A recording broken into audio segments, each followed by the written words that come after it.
নাগরিকত্বের প্রমাণপত্র না হলেও প্রতিটা ক্ষেত্রেই এখন অত্যন্ত প্রয়োজনীয় প্রমাণপত্র হিসাবে দেখা হচ্ছে আধার কার্ডকে।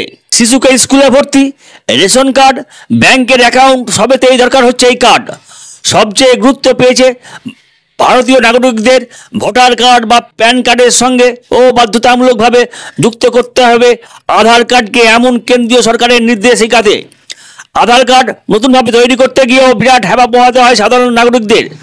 অথচ মুর্শিদাবাদের ফরাক্কা ব্লকের জাফরগঞ্জ এলাকায় গঙ্গার ঘাটে পরিত্যক্ত অবস্থায় পড়ে থাকতে দেখা গেছে কয়েক শত আধার কার্ড বলে স্থানীয়দের একাংশ অভিযোগ তুলেছেন। শুক্রবার সকালে জানিয়ে তীব্র চাঞ্চল্য ছড়িয়ে পড়ে এলাকা জুড়ে। স্থানীয় মানুষরা এদিন প্রশ্ন তোলেন, একটি আধার কার্ড তৈরি করতে মানুষকে দিনের পর দিন অপেক্ষা করতে হয়, একটি আধার কার্ডের জন্য মানুষকে মাথার ঘাম পায়ে ফেলতে হয়, সেখানে এত শত আধার কার্ড ফেলে দেওয়ার পেছনে কারা জড়িয়ে রয়েছে, কী কারণ রয়েছে, এ বিষয়ে পুলিশি তদন্তের দাবি তুলেছেন বহু সাধারণ মানুষ। এ প্রসঙ্গে ফরাক্কার বিডিও জুনায়েদ আহমেদকে তার প্রতিক্রিয়া জানতে ফোন কল বা মেসেজ করলে উল্টো প্রান্ত থেকে তার কোনো সাড়া মেলেনি। দুর্ভাগ্য ঘটনা, এটাই হচ্ছে আমাদের আধার কার্ড ছাড়া কোনো ডকুমেন্টস বানানো হয় না, আর আধার কার্ড ছাড়া কোনো সরকারি কাজে কোনো কিছু হয় না। আধার ছাড়াই মানুষের অচল।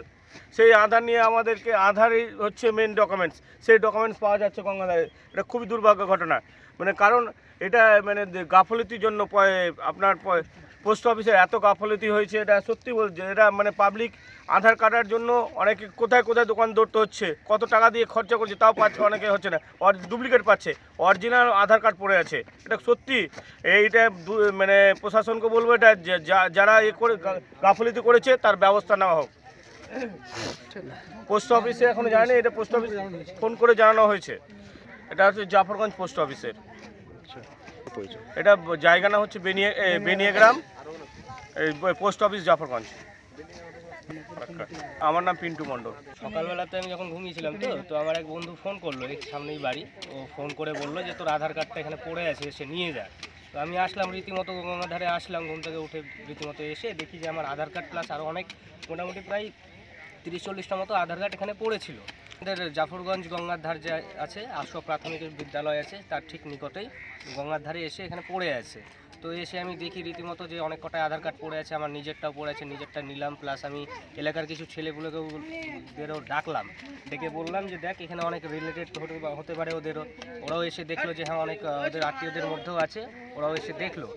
তো দেখে যাই হোক সেগুলো দেখা হলো, দেখে অনেক কাউকে ফোন টোন করা হলো, দেখা হলো। আমি নিজের আধার কার্ডটা পেয়েছি, আমার নিজস্ব যে আধার কার্ডটা, এই যে এখানে আমি নিজস্ব আধার কার্ডটাও পেলাম।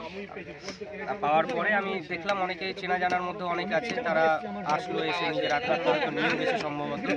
তার মধ্যে অনলাইনে সোশ্যাল মিডিয়াতে পোস্টও করলাম যে কারো যদি থেকে থাকে এসে দেখতে পারেন। তারপর আমি আমার রাখলাম, দেখে আবার আপনাদের ডেকে নিয়ে এখন চলছে। কিভাবে দেখছেন আপনি? আমাদের যে ডাক বিভাগ সমস্য, এদেরই একটা ভুল, যে দায়িত্বটা যেভাবে দেওয়া হয়েছে তারা ঠিকভাবে পালন করছে না। কারণ তাদের রীতিমতো প্রত্যেকটা মানুষের যার যেটা আধার কার্ড তার বাড়িতে পৌঁছে দেওয়ার কথা, সেটা না পৌঁছে দিয়ে তারা কি করেছে, সেটা গঙ্গাধারে এসে ফেলে দিয়ে চলে গেছে। সেটা তাদের ভুল, তাদের ওপরে তাদের এগেনস্টে কোনো একটা কড়া পদক্ষেপ নেওয়া উচিত এর বিরুদ্ধে। Post office Jafarganj post office. আমার নাম হচ্ছে আকাশ দাস, গ্রাম বেনিয়াগ্রাম, পোস্ট অফিস জাফরগঞ্জ, থানা ফারাক্কা।